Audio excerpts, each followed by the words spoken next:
जनपद पीलीभीत के ग्राम रूपपुर कमालू में करवाया गया भजन कीर्तन।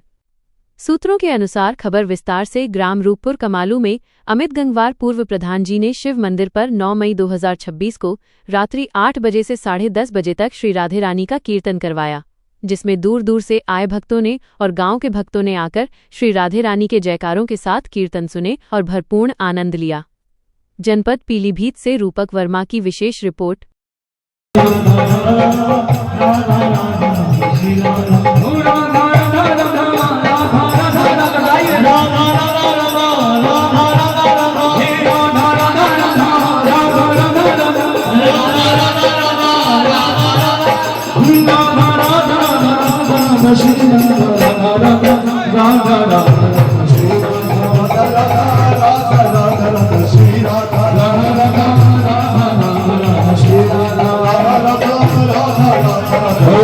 राधा श्री राधा राधा